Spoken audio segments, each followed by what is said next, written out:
toutes et à tous et bienvenue sur French Press, l'émission qui donne la parole à celles et ceux qui font l'actualité littéraire en France, une émission produite par l'Université Ohio State et son centre d'excellence. Alors, nous sommes très heureux de commencer cette nouvelle saison de French Press en compagnie de Bruno Cabane, en partenariat avec le Consulat de France à Chicago. Bonjour Bruno Cabane. Bonjour Benjamin Fan. Merci d'être avec nous. Alors vous êtes un historien reconnu, titulaire de la chaire Donald and Mary Dunn d'histoire de la guerre à Ohio State, après avoir enseigné près de 10 ans à l'université Yale. Spécialiste de la sortie de la Première Guerre mondiale, vous avez notamment publié Août 14 chez Gallimard, dirigé une histoire de la guerre du 19e siècle à nos jours aux éditions du Seuil, et consacré plusieurs ouvrages à l'histoire humanitaire et aux représentations de la guerre, parmi lesquels Photographier les réfugiés en 2019 et Objets de la guerre l'année suivante. Alors, mais aujourd'hui, nous vous recevons pour un livre qui se distingue de vos précédents travaux, Les fantômes de l'île de Peleliu. Par son horizon géographique, une île de Micronésie, par la période historique qui sert de point de départ, la guerre du Pacifique, et surtout par son écriture qui emprunte à la tradition de la narrative non-fiction américaine, vous écrivez un texte qui se distingue donc du reste de votre production.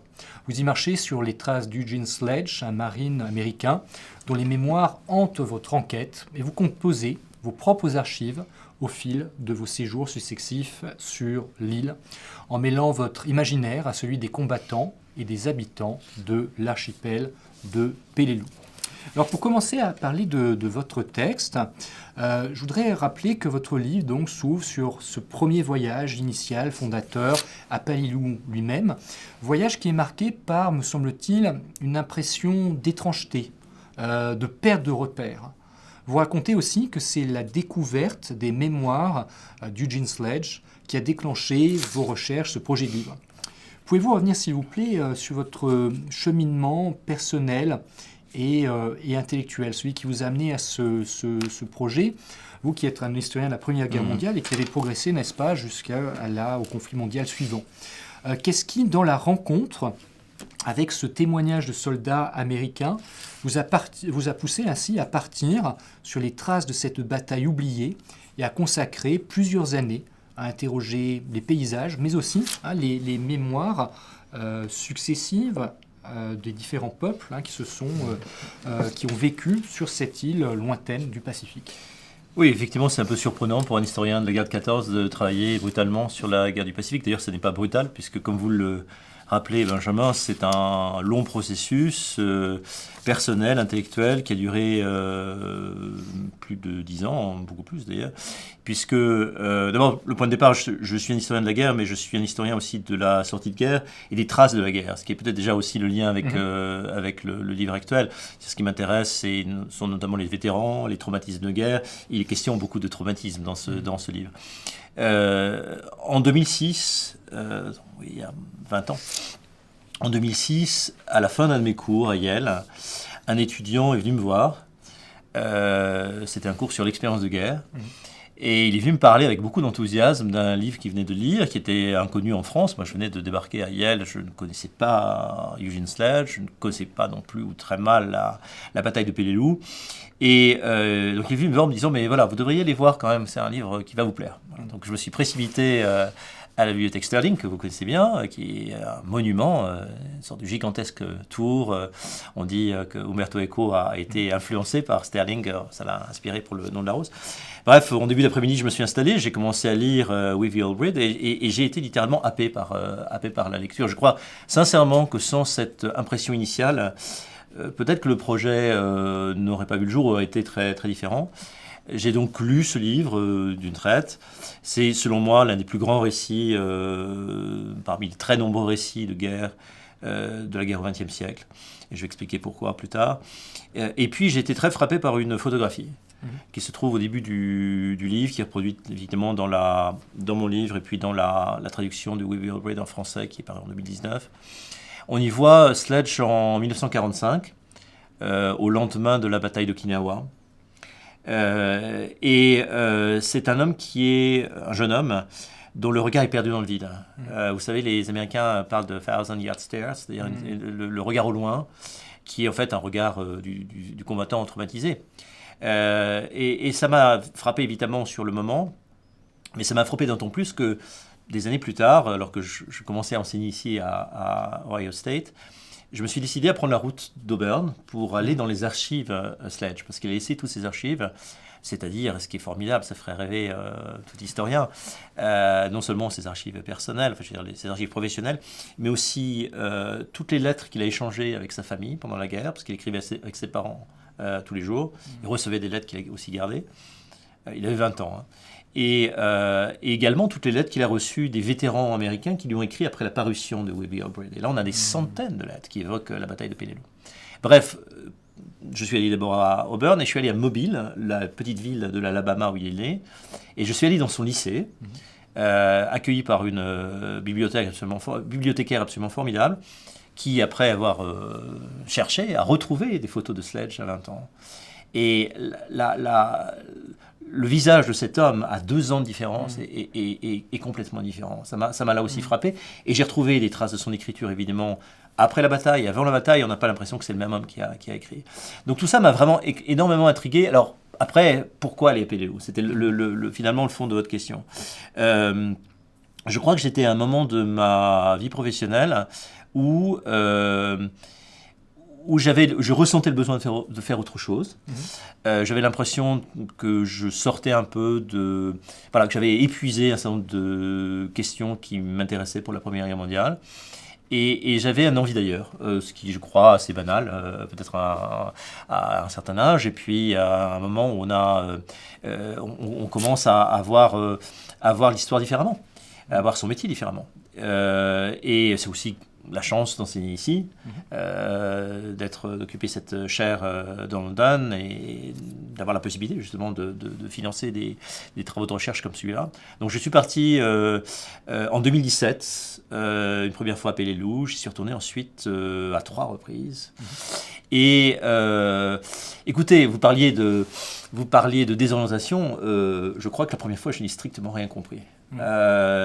D'abord parce que j'ai vu des choses, je pense, que je n'imaginais pas voir dans ma vie, c'est-à-dire des couleurs que je décris dans mon livre, qui sont d'une violence inouïe, des bleus, des verts, une violence de la mer, du ciel, vraiment une violence des couleurs très importante, une violence de la jungle, les bruits de la jungle, les odeurs de la jungle, et puis les traces de la bataille, malgré tout, qui ont été progressivement dévorées par la jungle, mais qui, pour peu qu'on s'y engage avec un guide quand même, parce que ceux qui voudraient faire la même chose, je leur recommande vivement d'avoir quelqu'un pour les accompagner, parce qu'il y a encore, je crois, 90 000 obus non explosés, donc il faut quand même faire un peu attention.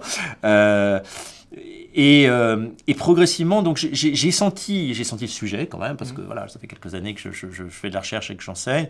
J'ai senti le sujet, mais je n'ai pas vu son épaisseur. Et je pense que je n'ai pas bien compris où j'allais. C'est simplement mon deuxième voyage, j'ai commencé à voir toutes les couches de mémoire qui s'étaient superposées. Parce qu'en fait, j'emploie le terme de palimpseste, et c'est exactement ça. C'est-à-dire que dans la mangrove, la jungle, les grottes de Peleliu, se sont faites plusieurs couches de mémoire qui se sont superposées. C'est une île, vraisemblablement très peu de personnes connaissent, mais qui a été explorée au départ par les Espagnols au XVIIIe siècle et par les Britanniques, qui est devenue une colonie espagnole jusqu'en 1898, qui était une colonie allemande entre 1898 et 1914. Je crois que ça a été une de mes plus grandes surprises un jour, en allant sur la petite île d'Angor, qui est à une demi-heure, 3/4 d'heure de bateau au sud de Peleliu, de me retrouver dans une école où il y avait, je pense, 10 enfants à peu près. Après, ils partent faire leurs études à Babeldaoud, l'île principale. Et il y avait au mur, au-dessus d'eux, un portrait, enfin plutôt un groupe d'hommes, une photographie prise sous occupation allemande, et où le chef portait un casque à pointe, qui était devenu le signe de son autorité en quelque sorte. Donc il y a toute la période allemande, ensuite il y a la période japonaise, puisque les Japonais, pendant la Première Guerre mondiale, ont pris les Palau jusqu'en 1944, et ensuite ça a été un protectorat américain. Et toutes ces couches-là, dont j'ignorais tout évidemment, m'ont permis, je crois, de réfléchir aussi à la question de la mémoire, de la transmission d'une génération à l'autre, et à la présence de ces passés au-delà de la guerre. Vous avez parlé donc de cet étagement temporel, de ce palimpseste historique dont votre texte fait l'analyse. Je voudrais qu'on en vienne, si vous voulez bien, à la question générique, la question de la forme que vous avez adoptée précisément pour mettre en scène, en récit plus exactement, ce matériau historique si riche, si étagé. À mes yeux, je dirais peut-être aussi aux yeux de votre éditeur, puisque vous êtes dans la belle collection Fictio et compagnie, Les Fantômes de Péléo, c'est plutôt un récit littéraire. À mon sens, c'est un texte qui s'inscrit dans une tradition particulièrement illustrée de ce côté de l'Atlantique, la tradition de la non-fiction, tradition américaine, à bien des égards anglo-saxonne. Partagez-vous cette classification? Pensez-vous que ce texte marque pour vous une forme d'entrée en littérature, l'entrée en littérature d'un historien reconnu qui, d'une certaine manière, s'essaye à un autre genre? Ou est-ce que, d'une certaine manière, vous faites de l'histoire par d'autres moyens en employant des techniques, des moyens narratifs qui ne sont pas nécessairement ceux qui sont usités, plébiscités par les historiens de métier? En quoi, en résumé, peut-on dire que ce passage d'un registre académique à un registre littéraire transforme votre rapport à la mémoire et à la narration? C'est une question très importante, très compliquée. D'abord, je n'ai pas l'impression d'entrer en littérature, je n'ai pas du tout cette ambition-là. Je réponds, je crois, à une impulsion qui est une impulsion de lecteur. Voilà. Alors, vous citiez des auteurs de narrative non-fiction, je suis un grand admirateur de David Grann, évidemment. Mais j'allais dire que c'est peut-être moins les auteurs américains qui m'ont influencé. Celui qui m'a le plus influencé, de très loin, c'est Jean-Paul Kaufmann. Jean-Paul Kaufmann, parce que finalement, il a beaucoup écrit sur des lieux hantés par l'histoire. Il a beaucoup écrit notamment sur des lieux hantés par la mémoire napoléonienne, la bataille d'Eylau, notamment, et dans Outre-Terre. Et finalement, voilà, ça fait partie. Je crois qu'on écrit aussi en fonction de, comme vous le faites, en fonction des auteurs qu'on aime. Et ça, c'est le point d'impulsion, en quelque sorte. Oui, mais pardonnez-moi de vous interrompre, mais d'une certaine manière, c'est vraiment une réflexion d'écrivain que vous faites. Je pense, c'est pas moi qui vais vous apprendre comment on pense un historien, ça serait très présomptueux de ma part, mais il me semble qu'un historien identifie d'abord un vide dans la bibliographie, un vide dans un vide dans la biographie et un plein dans les archives qui n'a pas encore été exploité. Tandis que finalement l'espèce de choc que vous avez, dont vous avez fait le récit, celui de la découverte du texte d'Eugene Sledge, ou l'espèce d'inspiration qui vous vient à la lecture d'un autre, en l'occurrence d'un écrivain, c'est vraiment une démarche de littéraire, de romancier d'une certaine manière. Donc j'ai l'impression que l'impulsion même du texte déjà signe dès son origine son appartenance à la littérature et non plus, en tout cas, au domaine de l'histoire telle que vous avez pu la pratiquer, l'illustrer par le passé. Je ne suis pas nécessairement d'accord avec vous. Je pense d'abord la frontière entre histoire et littérature, vous savez, c'est une frontière. C'est toute la question. Voilà, c'est une frontière qui est très floue. Il y a beaucoup d'historiens, évidemment, avant moi. Il y aura beaucoup d'historiens après moi qui travailleront sur cette espèce de frontière très, très, très poreuse, finalement. Je crois qu'il y a une manière effectivement si vous voulez, cette forme-là dont vous parlez, on pourrait parler quand même aussi de la construction du récit, qui en fait, j'ai 3-4 voyages qui sont combinés en un seul, dans lequel il y a à la fois l'expérience de guerre de Sledge, qui donne l'occasion, sur les pas duquel je marche, c'est mon propre voyage, un voyage fictif dans lequel se combinent les trois voyages précédents. Et je crois qu'il y a quelque chose, une interrogation autour du regard. C'est en fait assez largement, c'est pour ça que je vous rejoins aussi, moins les archives qui s'imposent à moi que mon regard face à des archives que je construis. Voilà. Et je les construis, là aussi je vous rejoins, mais à la fois en historien, parce qu'il y a quand même du métier d'historien, évidemment, mais aussi en littéraire, parce que je m'autorise, peut-être pour la première fois, d'abord à écrire la première personne, ce qui n'était pas évident. pour plein de raisons.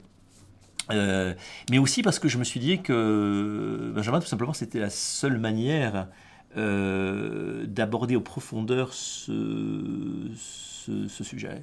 C'est-à-dire que si j'avais écrit un livre plus classique, plus académique, comme vous le disiez, je pense que je serais passé à côté de mon sujet et j'aurais profondément trahi ma démarche.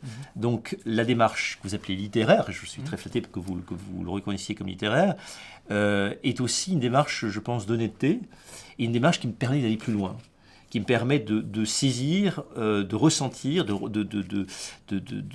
à la fois ce que Sledge a pu éprouver, ce que sont ces nouvelles archives que je construis, et mon choc initial, ma familiarité croissante avec un lieu, avec une mémoire, avec des fantômes et avec des personnes réelles que j'ai rencontrées effectivement au cours de mon voyage. Et si vous voulez bien, je voudrais qu'on s'attarde un tout petit peu sur cette question de l'énonciation, parce que ça me semble précisément être le point qui manifeste l'appartenance de ce texte à la catégorie de la littérature. C'est précisément un texte académique a généralement un jeu désincarné ou un jeu caché, un jeu qui se déguise dans le nous, un jeu abstrait, où la personne empirique de l'auteur se dissimule derrière une espèce d'instance désincarnée, proprement abstraite et intellectuelle. C'est généralement comme ça qu'on écrit, c'est le cas honnêtement dans les humanités, on pourrait dire ça la même chose des études littéraires académiques. Dans les cas précisément, vous faites vous prenez le parti d'un jeu qui s'exprime en son nom propre et qui assume son référent, qui est bien Bruno Cabane, historien, professeur, voyageur en l'occurrence. Est-ce que c'est précisément ça, ce choix d'énonciation qui radicalise la distinction de ce texte par rapport au reste de votre production intellectuelle? Oui, bien sûr. Bien sûr, je pense qu'il y a aussi le souci, éventuellement, de faire voir les choses. Et cette incarnation est la condition même pour que les lecteurs puissent voir des choses, puissent imaginer, pour des gens qui vraisemblablement n'iront jamais à Peleliu. Alors là, je vais avoir une question un petit peu provocatrice. Allez-y. Vous savez, très souvent, quand on dédie sa vie à une discipline ou là, c'est simplement 7 ans, c'est pas ma vie. à une forme, a tendance à toujours présupposer que c'est elle qui incarne la vérité. Donc, par exemple, un philosophe, souvent, on va dire, c'est la reine des disciplines, c'est la philosophie. J'ai envie un peu de prêcher pour ma paroisse de littéraire et d'écrivain. Est-ce que d'une certaine manière, la reine des disciplines, c'est pas profondément la littérature, puisqu'elle vous a permis... Les historiens vous diraient. Non, parce que précisément, vous avez dit vous-même que d'une certaine manière, il y a des choses que vous avez pu faire par l'intermédiaire de la littérature que l'histoire classique ne vous permettait pas de faire. Notamment cette mise en scène du ressenti, de l'impact personnel de l'expérience d'un lieu sur vous comme individu, et qui aurait peut-être justement trahi votre objet si vous aviez voulu en faire l'abstraction et de ne pas en faire un des objets du récit. Parce que aussi c'est l'histoire du voyage de Sledge, mais c'est aussi l'histoire de vos voyages et de votre évolution. Donc d'une certaine manière, ma question très provocatrice, c'est ça, est-ce que d'une certaine manière, il n'y a pas dans la littérature la possibilité d'accéder à une expression plus pleine, plus entière du vécu que la pratique académique, en l'occurrence de l'histoire, dont la pratique académique de l'histoire réclame l'abstraction, l'oubli, la mise à l'écart? Non, vous avez sans doute raison. Mais cela dit, c'est pas un abandon de l'histoire pour autant. Mais bien sûr, je pense qu'il y a je suis pas sûr que ce soit nécessairement une forme de liberté. Je pense que c'est une sorte d'exigence. C'est une forme d'exigence parce que derrière cette honnêteté sur ce que l'on voit, cette espèce de ce qu'offre aussi l'écriture littéraire, le travail effectivement est un travail que peu d'historiens font, non pas parce qu'ils ne seraient pas capables de le faire, mais parce qu'on ne leur demande pas. Finalement, l'essentiel de mon travail était un travail d'écriture, évidemment, d'écriture et de lecteur. Je vous l'ai dit, mais ça va vous paraître étonnant, mais je parlais de Jean-Paul Kaufmann, mais je pourrais aussi citer Julien Gracq. Enfin, il y a vraiment des manières je crois, de décrire des choses qui sont profondément marquées par des lectures que j'ai et par notamment des écrivains capables de décrire la mer. Voilà. J'avais besoin de gens qui savent décrire la mer, qui savent décrire ses nuances. J'ai trouvé beaucoup de choses chez Chantal Thomas, par exemple. Il y a des auteurs comme ça qui sont vraiment des auteurs fétiches et qui sont très présents parce qu'ils ont permis, je crois, de mettre en mots, de clarifier mon regard. Donc si vous voulez, c'est une sorte pour revenir à votre point de départ, c'est une sorte d'impression de perdre des repères, une forme d'éblouissement, parce que c'est quand même incroyablement beau. Et après, essayer de travailler longtemps, parce que c'est une fois encore un projet que j'ai mené pendant 7, 8 ans, et un très gros travail d'écriture. Alors justement, un des aspects de cet apprentissage, vous le faites remarquer dans le texte, c'est l'apprentissage de la lecture du paysage. Vous écrivez, n'est-ce pas, que vous avez appris, je cite, à lire les paysages de Peleliu comme une langue. Cette phrase pourrait être d'une certaine manière le programme même général de votre livre, à savoir faire parler les lieux, là où les archives se taisent, sont absentes ou bien trahissent leur objet. En quoi cette lecture géographique et sensorielle du paysage de Peleliu constitue, selon vous, une forme d'écriture de l'histoire? Et est-ce qu'on peut dire que votre travail s'apparente à une forme d'archéologie narrative qui va justement mêler enquête historique, regard ethnographique aussi, et intuition littéraire, une forme de micro-histoire, pourrait-on dire, qui porte sur les traces, sur les silences, ou comme le dit le titre lui-même, sur les fantômes? Alors c'est aussi une question effectivement très importante, cette question des paysages, de lire les paysages comme une langue. Ce que je veux dire d'emblée, c'est que ce n'est pas une posture personnelle ou poétique ou je ne sais quoi. Quand j'écris, puisque c'est vraiment ce que j'écris dans mon livre, lire les paysages comme une langue, c'est tout simplement parce que les paysages, ou plus précisément ce que les habitants de Palau appellent les olangues, c'est-à-dire les repères naturels, c'est leur rapport au passé. Et c'est très important de le comprendre parce que sinon on passe à côté d'un élément essentiel du texte, c'est adopter leur regard à eux. Parce que c'était vraiment une exigence morale presque, de ma part, très vite dans le projet. C'était d'écrire cette histoire, pas simplement du point de vue des Américains, pas simplement du point de vue des Japonais, qui est déjà plus compliqué, mais aussi du point de vue des Palauans. On reviendra là-dessus certainement. Or, les Palauans ont un rapport au passé qui n'est pas organisé autour de grands événements, de grands événements historiques, de dates. Ce qui structure leur rapport au passé, ce sont les olangues, c'est-à-dire des repères naturels. Ça peut être une montagne, ça peut être un rocher, ça peut être un bosquet d'arbres, ça peut être c'est ce genre de choses. Et d'une certaine manière, évidemment, les paysages que nous avons sous les yeux, que j'avais sous les yeux, à partir de 2017, n'ont rien à voir avec les paysages, évidemment, de 1944, et rien à voir surtout avec les paysages avant 1944, avant la bataille.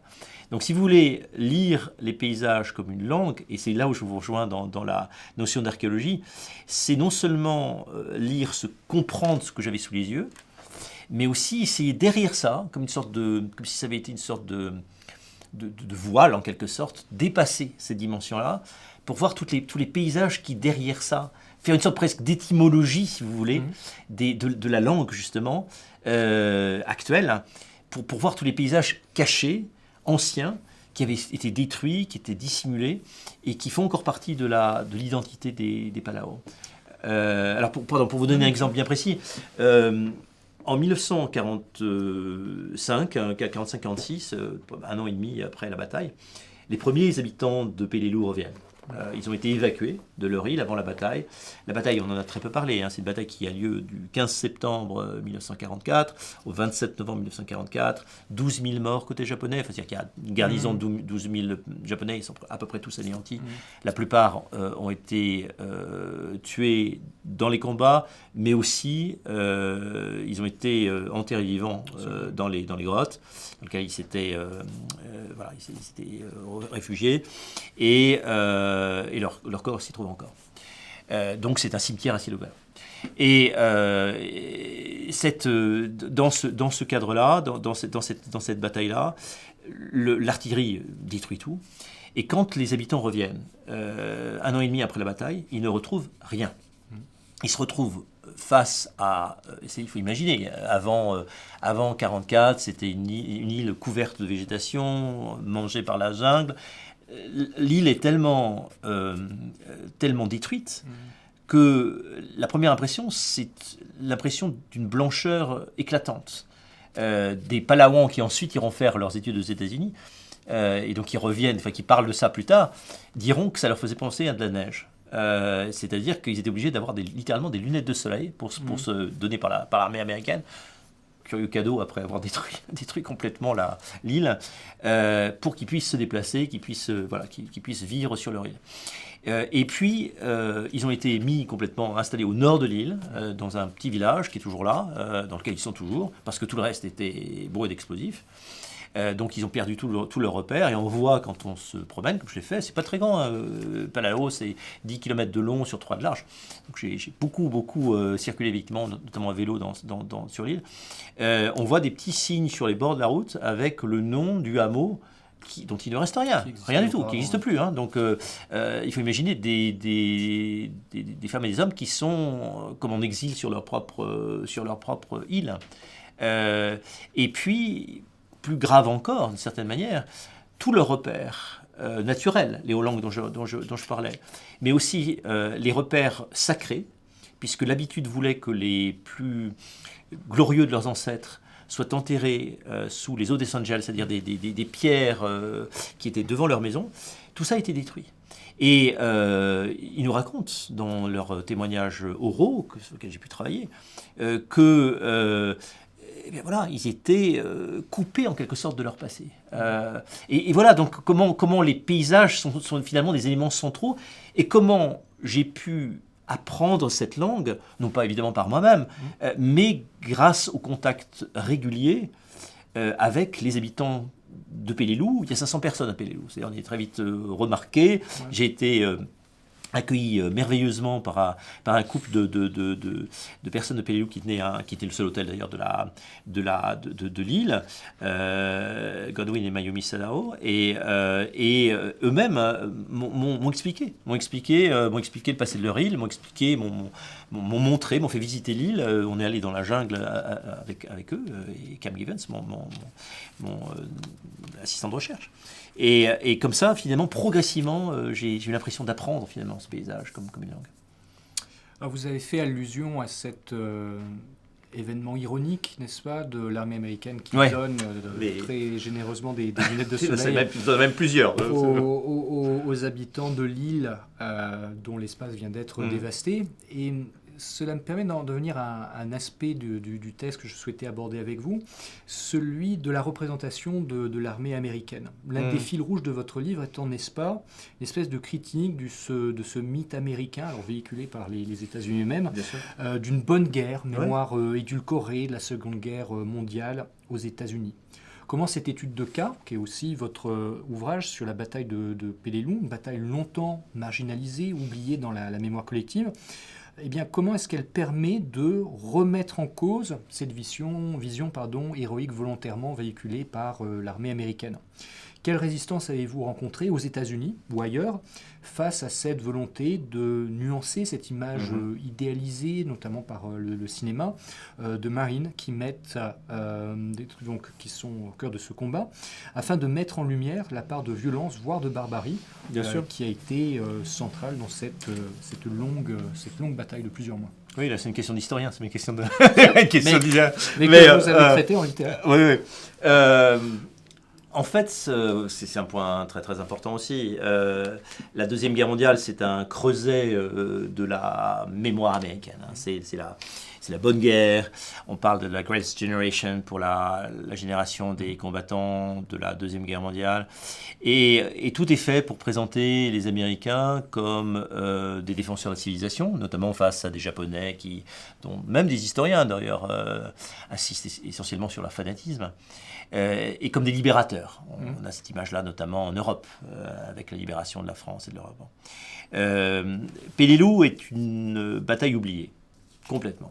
Elle le serait restée si il n'y avait pas eu cette série The Pacific qui a été un grand succès sur HBO et qui a permis un peu, et puis grâce à Eugene Sledge, de parler de cette bataille, mais sinon c'était à peu près oublié. Elle est oubliée pourquoi ? Parce que, vous y avez fait allusion, les Japonais comme les Américains ont commis des crimes de guerre d'une atrocité absolue. C'est-à-dire que confrontés à la violence de l'ennemi, confrontés à un environnement épouvantable, la jungle, le bruit incessant, les bombardements, le bruit de la jungle lui-même, la peur, les assauts continuels de l'ennemi, le fait aussi que l'ennemi était invisible et donc dans ces grottes dont il sortait le soir pour attaquer les Américains. Les Américains ont commencé en réponse aux Japonais, qui faisaient la même chose, à mutiler des cadavres. À mutiler des cadavres pour en extraire des trophées. Et ça fait partie des histoires sombres de la guerre du Pacifique, qui sont maintenant assez bien connues des historiens, mais finalement assez mal connues du grand public. C'est-à-dire qu'on a véritablement un trafic. On a un trafic doucement. Et un trafic dont l'administration militaire américaine est parfaitement con, puisque à partir de 1944, l'administration américaine interdit officiellement l'importation d'ossements. Ça ne s'arrête pas là. En août 1944, le président Roosevelt reçoit un petit paquet, cadeau d'un GI, dans lequel il a la surprise de trouver un coupe-papier fait avec un ossement d'un soldat japonais.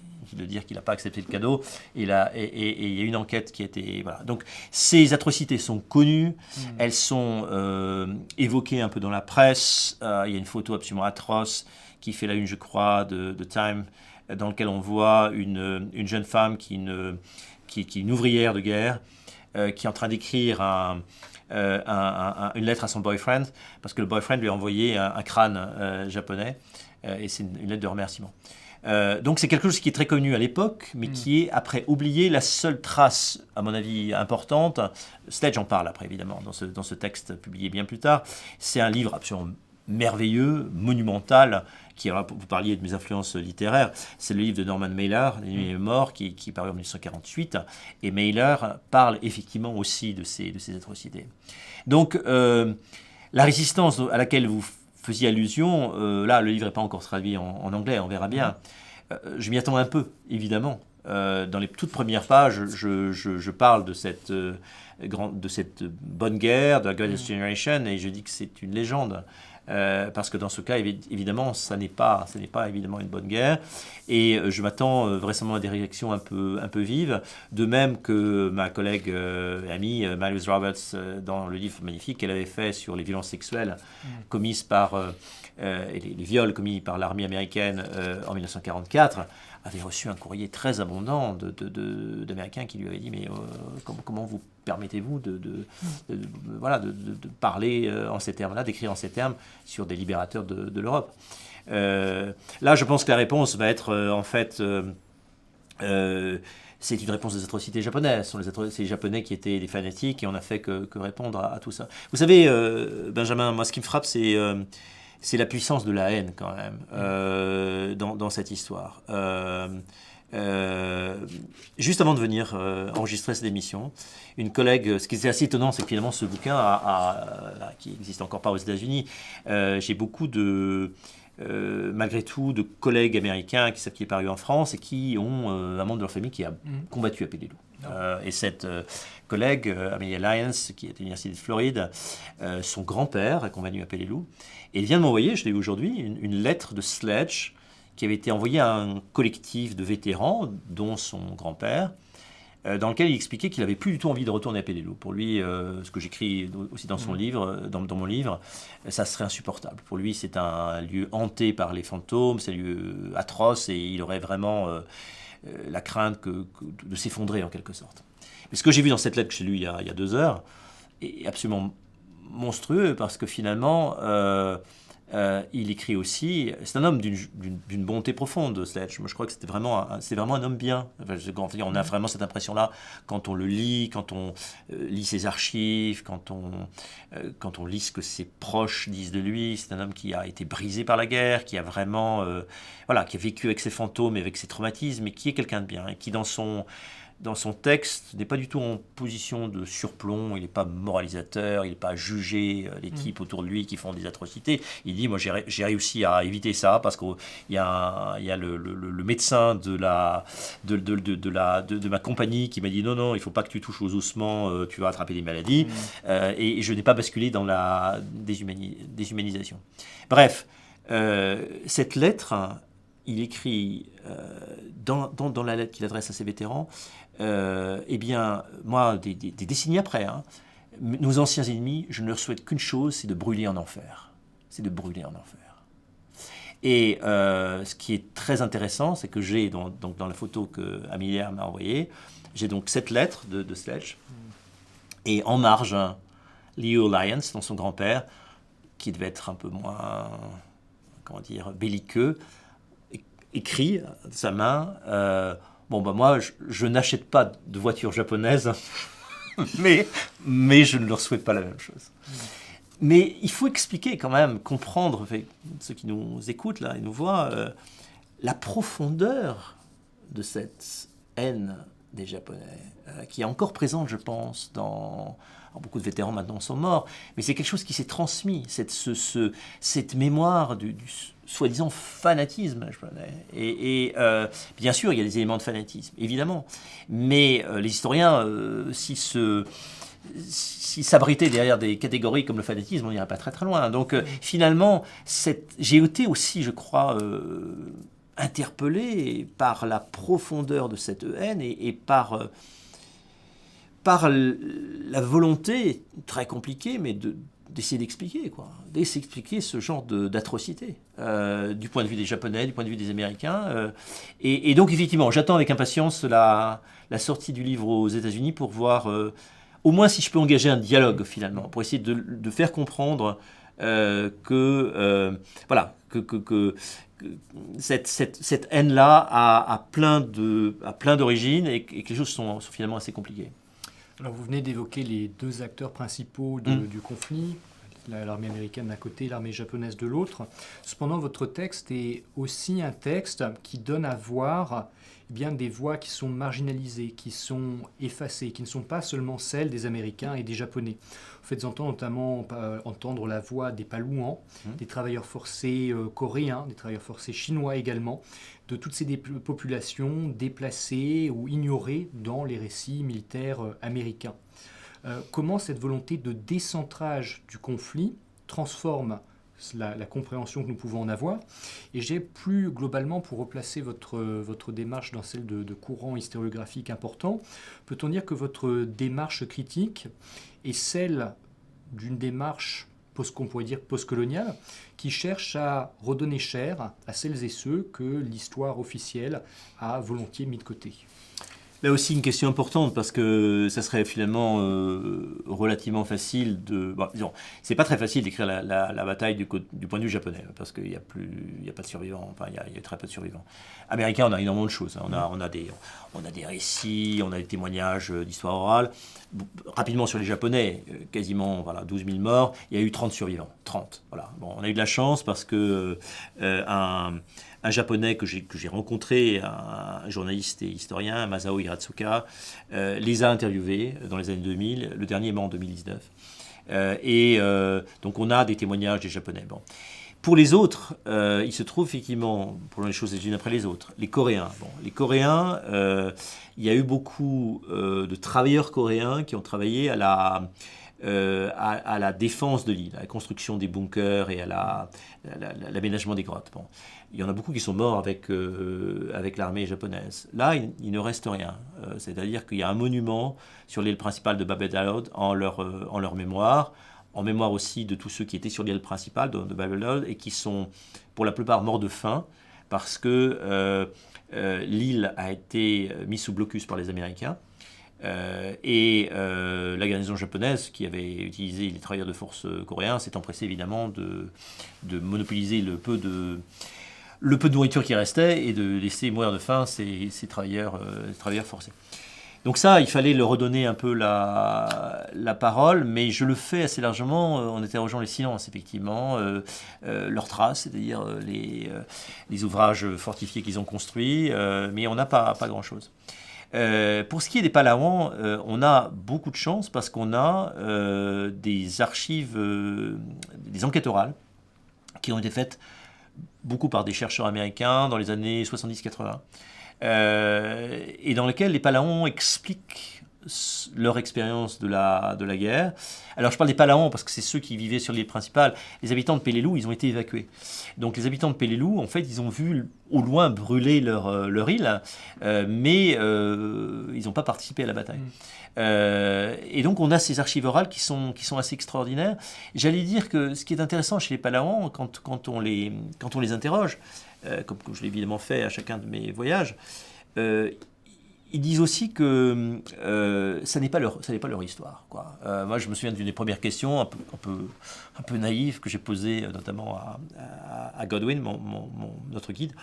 Je lui dis, mais alors, comment est enseignée la bataille dans les écoles? On venait juste de sortir de cette petite classe de 10 élèves à Angkor. Et il m'a dit, mais on l'enseigne pas. C'est pas notre histoire. C'est une histoire japonaise, c'est une histoire américaine. Ils sont venus se battre chez nous, ils ont tout détruit, mais c'est pas notre histoire. Et c'est quand même assez fascinant de se mettre en retrait, en quelque sorte, d'une bataille qui a évidemment tout détruit, qui a complètement modifié leur mode de vie, et dans lequel ils étaient quand même partie prenante, quoi. Donc il y a un refus fondamental d'être intégré en quelque sorte dans ces combats monstrueux. Donc vous voyez, il y a plein de difficultés. Alors je ne sais pas si j'appellerais ça postcolonial, mais il y a nécessairement, oui, il y a une volonté, une exigence d'écrire en quelque sorte le plus possible une histoire à part égale et de montrer comment aussi ce petit îlot qui est perdu soi-disant au milieu de nulle part est en fait déjà un espace connecté avec le reste du monde. Vous avez dit micro-histoire, oui c'est vrai, parce que c'est une bataille de quelques mois, c'est une toute petite île, enfin toute petite archipel, mais cette histoire, c'est une micro-histoire connectée, parce que c'est en même temps une histoire dans laquelle il est question, par exemple, au XVIIIe siècle, d'un prince palawan qui repart avec des Britanniques et qui meurt à Londres en 1784, après avoir été présenté comme une sorte de bon sauvage à Londres. Donc vous avez aussi des Palawans qui ont été connus dans le monde entier jusqu'en Europe et une population qui a beaucoup circulé finalement. On a l'impression d'un archipel comme ça isolé, alors qu'en fait, évidemment, comme tous ceux qui s'intéressent à l'histoire du Pacifique, savent très bien que c'est un lieu de circulation très très important. Alors pour terminer notre conversation, j'aimerais revenir à l'individu dont l'histoire était l'élément déclencheur dans votre propre projet de livre, à savoir la figure d'Eugene Sledge, qui traverse donc tout votre récit. Elle traverse tout votre récit puisque vous évoquez notamment ces notes clandestines qu'il prend sur une Bible au moment de la bataille, jusqu'à son refus de retourner sur l'île de Peleliu après la guerre, auquel vous avez fait d'ailleurs référence il y a un instant. Alors qu'avez-vous appris en travaillant sur les archives de Sledge et en marchant sur ses traces? Je dirais non seulement sur son parcours à lui, mais peut-être plus largement sur la manière dont les individus transforment leurs expériences personnelles en un récit mémoriel transmissible à autrui. Et par-delà le cas singulier de Sledge, aussi intéressant soit-il, comment ce travail que vous avez mené sur Peleliu éclaire, selon vous, notre compréhension plus générale des traumatismes de guerre, des silences des vétérans et des difficultés de transmission entre les générations? Dans le cas de Sledge, moi ce qui me frappe, j'ai un peu l'impression d'avoir quand même pas vécu avec lui pendant 7 ans, mais presque. Ce qui me frappe, c'est qu'il a mis beaucoup de temps à se décider à écrire, qui est à mon avis très significatif effectivement de l'ampleur de son traumatisme. J'ai pas rencontré, mais j'ai lu beaucoup de témoignages de ses étudiants. C'était un professeur de biologie avec quand même une spécialisation dans l'étude des oiseaux, mais dans l'ornithologie. Mais aucun de ses étudiants ne soupçonnait jusqu'à l'apparition de Wavy Albright qu'il avait vécu dans l'enfer de Peleliu. Donc il a masqué ça, enfin je pense, il a réussi à contenir ça, même s'il dit qu'il a souffert de cauchemars épouvantables. Et il a mis beaucoup de temps et là je retrouve beaucoup de mes vétérans de la Première Guerre mondiale qui pouvaient parler entre eux, mais ça n'a pas été tellement le cas de Sledge justement, et qui sinon publiquement parlaient très peu de ce qu'ils avaient vécu, et ça tous ceux qui ont eu dans leur famille notamment des vétérans de quelque guerre que ce soit. Moi, je pense à mon père qui est décédé il n'y a pas très longtemps, qui a fait la guerre d'Algérie. Il n'a jamais parlé de la guerre d'Algérie, ou très peu, simplement par bribes. Mais je sais que ça l'a marqué profondément. Donc finalement, voilà, ça c'est quelque chose que j'ai retrouvé, qui était un lien avec mes précédents travaux. L'autre élément, vous parlez de traumatisme. Ce qui me frappe, et qui est d'ailleurs un champ de recherche encore à explorer pour des historiens, c'est la transmission des traumatismes d'une génération à l'autre. Parce que ce qui est frappant dans le cas de Sledge, c'est que finalement il a 2 fils. Il y en a un qui est né en 65, John, qui présente des conférences, qui présente les travaux de son père, etc. Qui parle souvent de la guerre du Pacifique. Et qui est allé d'ailleurs sur les traces de son père. On a eu le même guide. Et quand j'ai essayé de retrouver le bunker de Sledge, qu'il décrit dans un célèbre passage de son livre, sur une toute petite île qui s'appelle Ngezebus, qui est à quelques centaines de mètres de Peleliu. D'abord, il a fallu 2 fois pour retrouver le bunker en question, mais Godwin m'a expliqué que John Sledge était venu avec lui quelques années auparavant. Et, voilà, et l'autre fils, Henry, qui est un petit peu plus âgé, vit, je crois, complètement dans le traumatisme. Il y a 2 choses qui m'y font penser. Je ne lisais... Vous ne me posez pas la question, mais je réponds, mais à ce point important, je ne les ai pas rencontrés, parce que je ne voulais pas les rencontrer. On pourra peut-être me le reprocher, mais je pense que, dans le fond, maintenant j'aimerais les rencontrer, peut-être maintenant que le livre est écrit. Quelque chose en moi, voilà, quelque chose me gênait, je pense, dans cette démarche. Donc Henry, il y a 2 choses qui sont très intéressantes. La première, c'est que il a expliqué, il a refusé d'assister à la projection publique du film de HBO, le Pacifique, parce que ça lui était insupportable. Parce que pour lui, ça réactivait, ça lui faisait penser au traumatisme dont avait souffert son père, au cauchemar, etc. Et l'autre chose que je trouve très touchante, c'est que autant John est devenu un passionné de la guerre du Pacifique, autant Henry est devenu un passionné des belles maisons de Mobile, notamment de la maison familiale, dans laquelle vivait son père avant Peleliu, dans lequel il est revenu après Peleliu, et qui est, pour reprendre le titre d'un très beau livre de Jean-Paul Kaufmann, la maison du retour, parce que je crois que c'est exactement ça, c'est la maison du retour, c'est une sorte de paradis perdu, abîmé en quelque sorte par la mémoire traumatique de Peleliu, et je crois que dans cette, sans faire une psychologie de mauvais goût, je crois malgré tout qu'il y a cette espèce de fascination pour un monde apaisé, qui est cette société d'avant-guerre en quelque sorte. Et voilà, cette transmission d'une génération à l'autre me semble à la fois très émouvante, mais aussi absolument passionnante. Si ma mémoire est bonne, il y a ce passage dans le livre où vous évoquez les expéditions après la guerre de Eugene Sledge dans la forêt pour aller admirer les oiseaux, et son refus de se pourvoir d'un fusil. Alors pas dans la forêt, dans la baie de Mobile. Locale. Et justement peut-être ce retour à une espèce de nature un petit peu édénique, où on laisse l'arme à feu à la maison, et puis mais ornithologue et pas chasseur. Oui, absolument, parce qu'il y a évidemment une proximité évidente de la chasse et de la guerre. Et ce refus, d'utiliser une arme. Et quand on connaît un peu le sud des États-Unis, on sait très bien que c'est. Puis c'était un chasseur, enfin son père lui avait appris à chasser, etc. Donc c'est vraiment ça fait partie aussi des traumatismes très importants dont il a souffert, je pense, une bonne partie de sa vie. C'est une histoire qui est encore avec nous. Vous savez, il y a là aussi, c'est vraiment tout à fait étonnant, mais il y a littéralement une semaine, une histoire que je ne connaissais pas évidemment, un jeune homme qui s'appelle John Henry Neutron était mort pendant la bataille de Peleliu en 1944. On a retrouvé ses restes en 2018. On ne les a pas identifiés à cette époque-là, mais on a retrouvé des restes qu'on a en 2018. Et on les a envoyés pour être expertisés à un labo avec qui j'étais en contact pour mon livre, qui se trouve à Hawaï, un labo américain. Ils ont été identifiés finalement en 2025, en mars 2025, mars dernier. Et là, la semaine dernière, les restes ont été finalement rapatriés aux États-Unis.